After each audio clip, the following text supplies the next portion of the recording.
Kia ora everyone.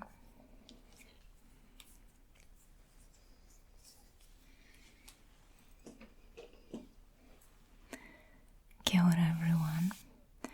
Welcome to this point and trace video about volcanoes. Some of you probably know that I've been to Hawaii recently, and I also live on an island that was made by volcanoes. That is my interest because I've been to a few of those and I wanted to understand them better. Thus, I researched some of the information, and when we went to visit those volcanoes, we also were able to see it with our own eyes, which was so important. And today I want to share some of this information with you, and we're going to talk about the formation of the volcanoes and of course specifically about some Hawaiian volcanoes. So when we went to Hawaii, we visited the Oahu, and I had a video about my travel across this island, and then we flew to Hilo, and then from Hilo we drove into the Hawaiian Volcanic National Park, which is located in this area.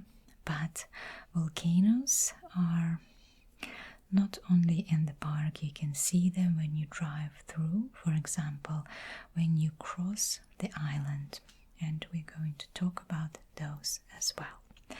So, the big island is where the volcanoes are situated in Hawaii, and I just wanted to show you the bigger map of this island so you can see the scale of volcanoes and on the big island.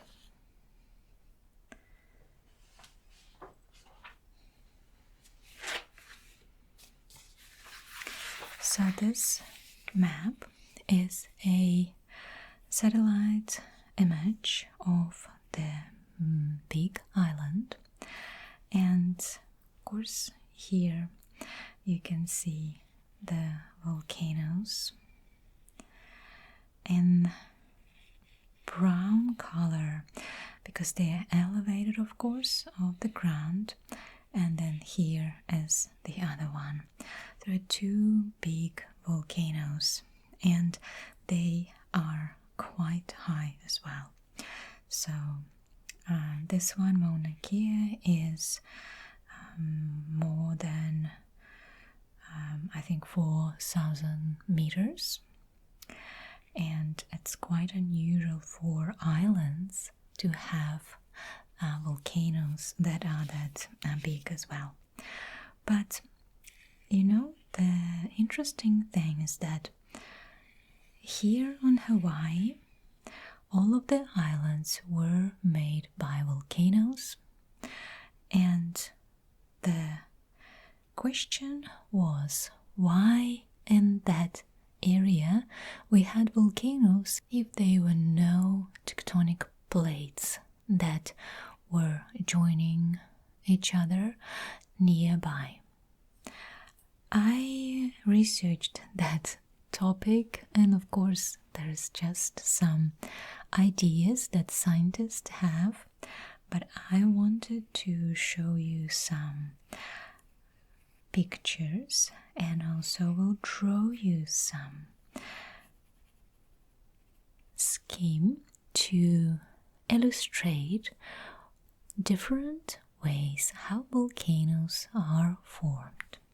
So I prepared a blank piece of paper, and on that piece of paper I want to draw our Earth.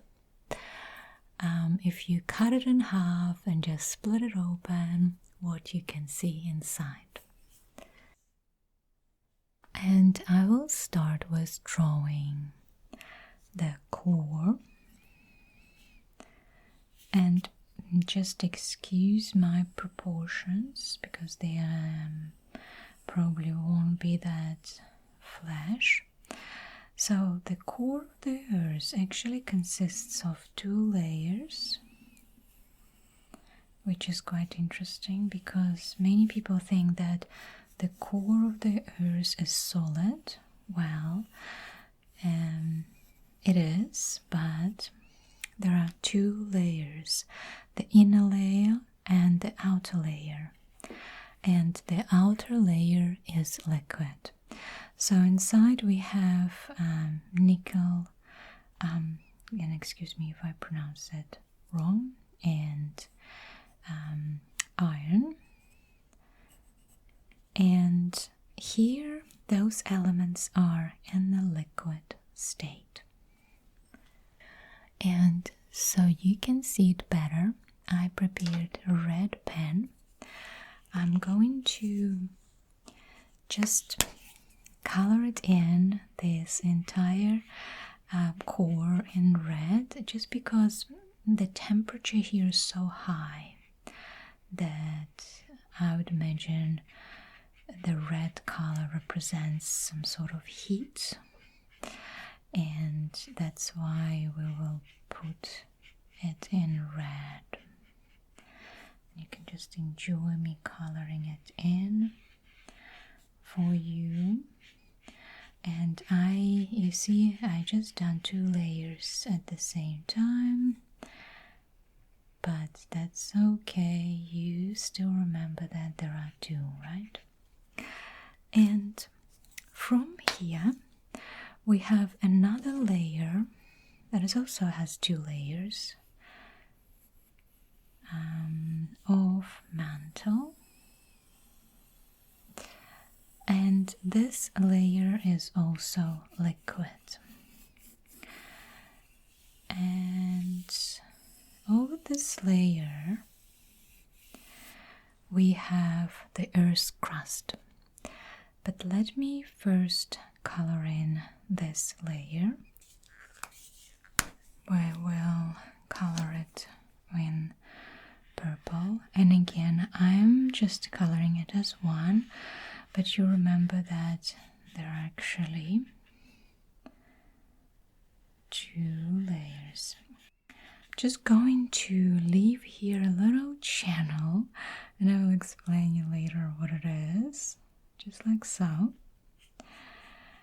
because if I color it in, then I won't be able to show it to you properly.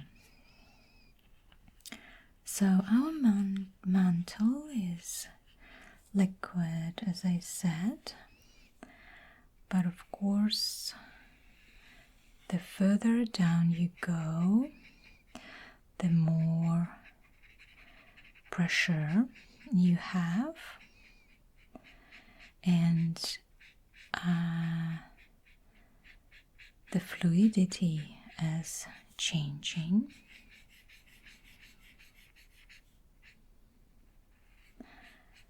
Just like so.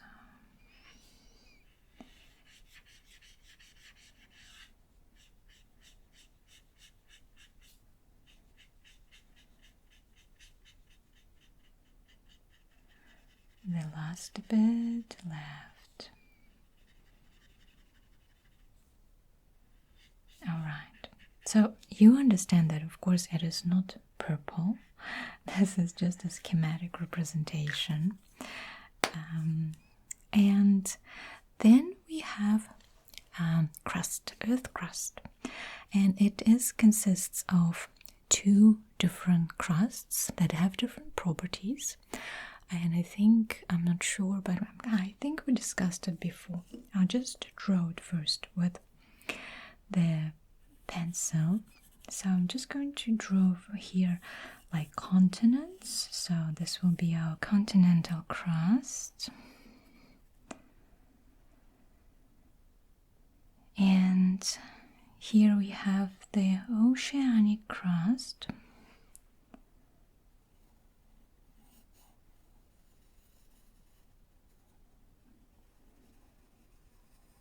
You remember that this is not the hole in the earth. Oceanic crust. And here we will have the continental crust starting again, like so. Going to here, and here we have another oceanic crust. Yes, I'm not a great artist, but just wanted to draw it for you so it is tingly as well as informative. And there are two main things that I want you to know about continental and oceanic crust. So first of all, why are we talking about this? Because most of the volcanoes are actually formed in these regions where continental and oceanic crusts touch each other. So what is happening here is the oceanic crust, because it is much thinner, when it meets with the continental crust, it actually goes under like so. Remember I told you that this is liquid, so those crusts, they are floating on top of the liquid thing and they're always moving. So when we have this oceanic crust, and I just drew it a blue. It's not blue actually, you understand that it's just a representation of the oceanic crust. So just you know that it is oceanic. And those areas where crusts meet, they create a perfect condition for the mantle to come through. And in those areas we have a lot of volcanoes. So if you look at the Earth map that I will show you later, you will see where the continental crusts meet each other, but also meet with oceanic plate, and where those spots of volcano formation.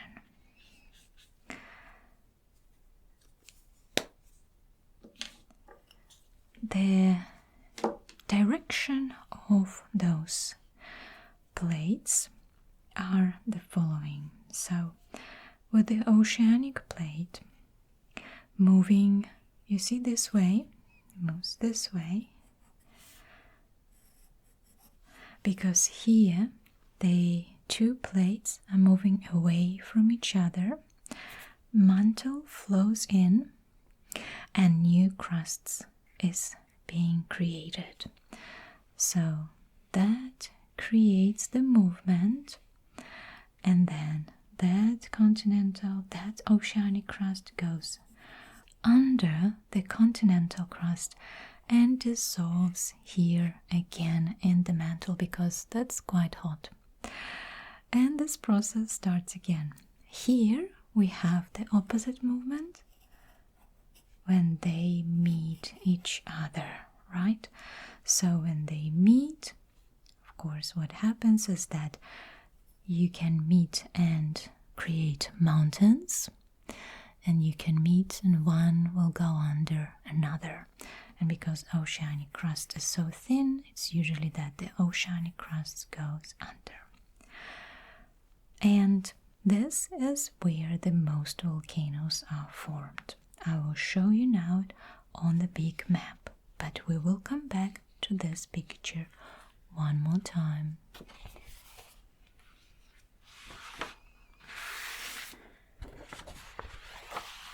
Here's the map that represents recent earthquakes and volcanoes eruptions. Here with the black triangles you have volcano eruptions, and with red dots you have earthquakes. So most of the earthquakes are happening also where two plates are interacting with each other in different ways that we just described. And most of the times volcanoes are formed here as well. So you can see here this formation is called the Ring of Fire, because that actually looks like this ring. And look how many volcanoes are just here. Japan, and here Indonesia, and here we go to Pacific Islands, we go to New Zealand, and all of that is volcanoes. But look at that. Few volcanoes are located outside of that area where plate tectonics meet. And that was a big question for scientists, why some volcanoes don't follow the rules. Why are they just accidentally pop out of nowhere almost. And there was a theory developed, and many scientists are supporting it, that is called mantle plume or hot spot.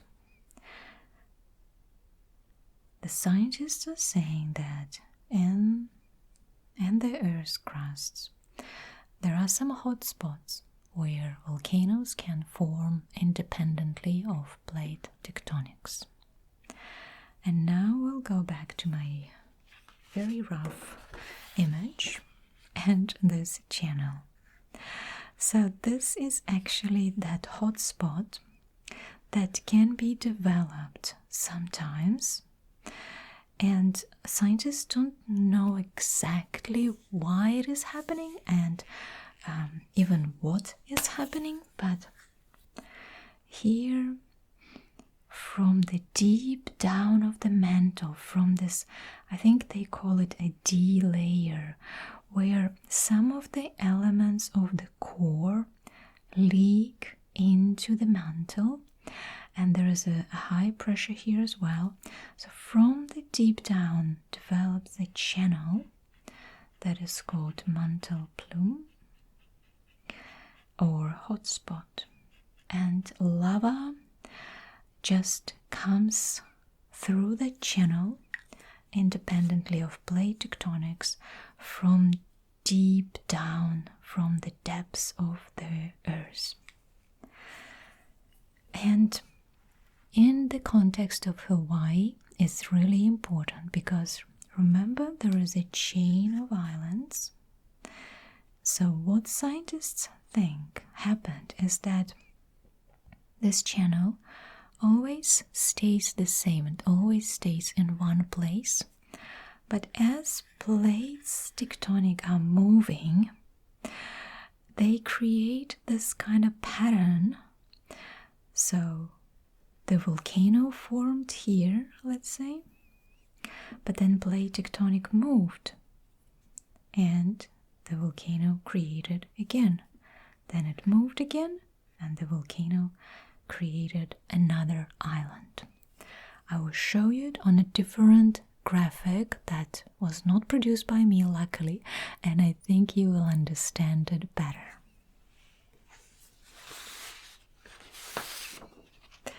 Look at that. So this is a mantle plume, and you can see that it doesn't move, but the plate tectonics are moving that way, right? So this is the oldest volcano, it was created before, then plate tectonic moved, volcano popped, and then plate tectonic moved again, and another volcano was formed. So if you look at the islands,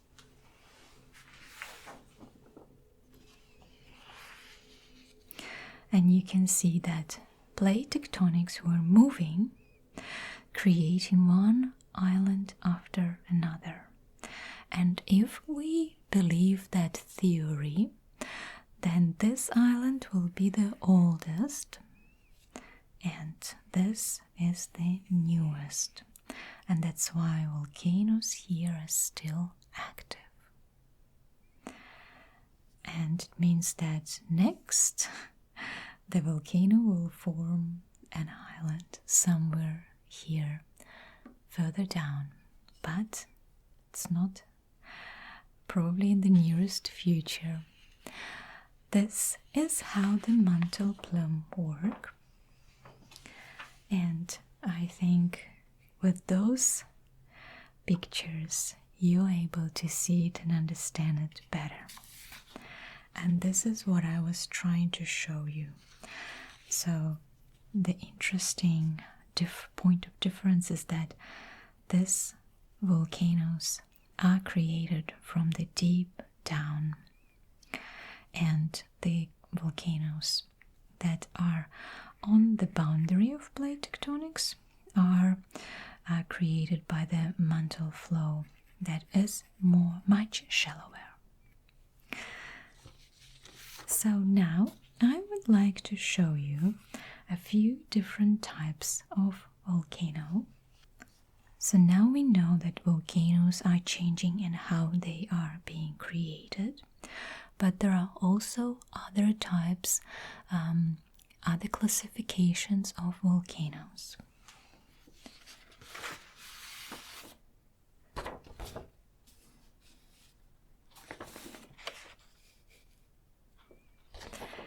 Here we have another schematic representation of volcanoes and their types, with some examples.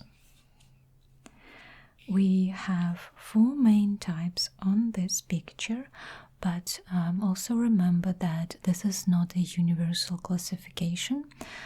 Different books will provide different classification. This one, I think, one of the most popular and maybe simplified. So we have shield volcanoes, large broad slopes, fluid lava flow. So you can see here, lava is coming out and slowly leaking through the vent. And Mauna Loa on Hawaii is a shield volcano. So they are not pointed. It doesn't mean that they are not high. They are quite high, but they just don't have this pointed shape. They have gentle slopes, and that's when you look at them, you can't actually see that height. But some of those volcanoes can be quite high. Composite volcanoes, steep, symmetrical, explosive eruptions. So those volcanoes erupt rapidly and will create a lot of lava and steam and rocks and everything, like a burst. This type of volcano I've been to as well. For example, here in New Zealand, Mount Ruapehu is a composite volcano, and I think, if I remember correctly, in 2007 or 2015 was the last eruption, so it's still active. It's an active volcano, and it's quite violent when it erupts. And there is another one that is called Lava Dome, and the Lava Dome has this quite wide vent, but also the lava doesn't really go over too often. Small with steep sides oozes viscous lava. So the lava is not flowing like here long distances, but it's not as fluid as well, so it kind of like stays inside most of the time. And they have an example here, Showa, Xinjiang, Japan. I've never been to a volcano like this, I think. However, again, in New Zealand, we have several volcanoes. One of them could be potentially this type. Haven't checked. And cinder cones. Cinder cones you can see on Hawaii as well. If you visit Volcano National Park, they are smaller, they have single vents, like here you see there are several vents, and they erupt cinders, ash and rocks, just like so. I also wanted to tell you one small fact that sometimes, just want to show you, on the just because I want to draw you something. Sometimes in nature you can see mountains that have a very pointed peaks, something like so. And we saw something similar in Australia when we visited the Glasshouse Mountains. And only later I found out that those peaks, they are like weird shaped peaks. That's why they're called Glasshouse Mountains, because they have those interesting pointed peaks, that those are actually remnants of the tube. So when lava flows out, and then when the volcano is formed, but then after a certain time the volcano stopped being active, this internal tube will solidify. And so all of that lava that is inside will solidify, and it will become one single solid piece. Those sides will gradually be washed away, washed down by the rain and precipitation, other precipitation, wind, and other natural elements. And what will remain is only that part, that tube will remain. And this is what you can see in the Glasshouse Mountains.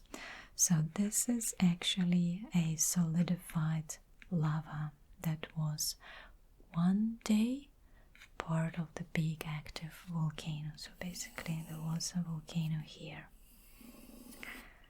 Yeah, but many years those sides just dissolved and disappeared, because they are softer, they crumble, but the internal part remained solid and will remain for some time.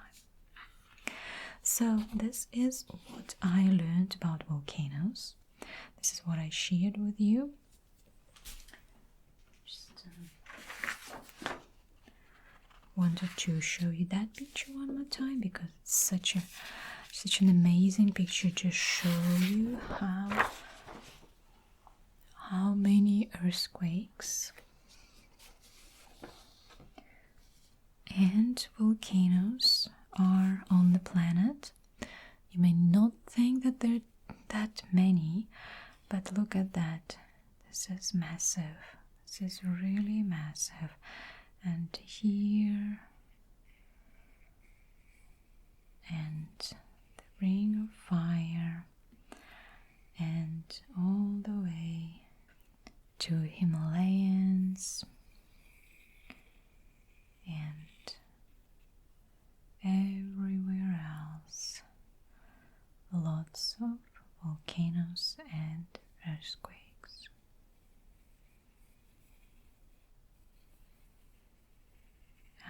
fascinating planet. It's just moving and changing all the time.